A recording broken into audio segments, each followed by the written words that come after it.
the 10 commands of the 9 divines. By the intercession of Saint Alessia, you may be so filled with grace and the strength and wisdom that comes from grace that through these teachings you may come to the true meaning of the 9 divines and their glories.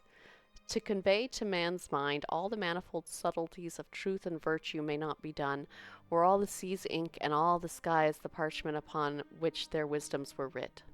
Yet Akatosh in his wisdom, knowing how impatient is man and how loath he is to travel upon the hard roads of truth, has allowed these 10 simple commands to be made manifest with powerful clarity and concise definition.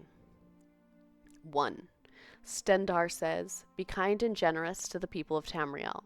Protect the weak, heal the sick, and give to the needy." 2. Arche says, "Honor the earth, its creatures, and the spirits living and dead. Guard and tend the bounties of the mortal world, and do not profane the spirits of the dead." 3. Mara says, "Live soberly and peacefully, honor your parents, and preserve the peace and security of home and family." 4. Zenithar says, "Work hard, and you will be rewarded. Spend wisely, and you will be comfortable. Never steal, or you will be punished." 5. Talos says, "Be strong for war, be bold against enemies and evil, and defend the people of Tamriel." 6. Kinnereth says, "Use nature's gifts wisely, respect her power, and fear her fury." 7. Debella says, "Open your heart to the noble secrets of art and love. Treasure the gifts of friendship. Seek joy and inspiration in the mysteries of love." 8. Julianos says, "Know the truth. Observe the law. When in doubt, seek wisdom from the wise." 9. Akatosh says, "Serve and obey your emperor. Study the covenants. Worship the 9. Do your duty and heed the commands of the saints and priests." 10. The 9 say, "Above all else, be good to one another."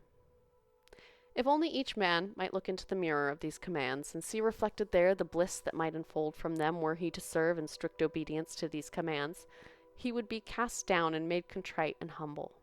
The obedient man may come to the altars of the 9 and be blessed, and may receive the comfort and healing of the 9, and may give thanks for his manifold blessings.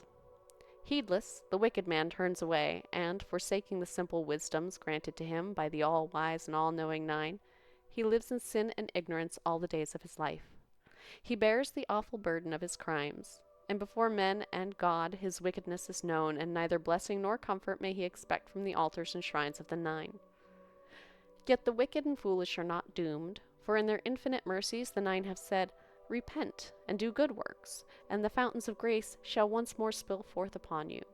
Repent your crimes, tender unto the emperor the fines of gold, that they may be used to spread the faith and its benefits to all men. Do yourself good works, redeem your infamy by shining deeds. Show to all men and the 9 the good fame of the righteous man, and you may once again approach the altars and shrines of the chapel to receive the comfort and blessings of the 9.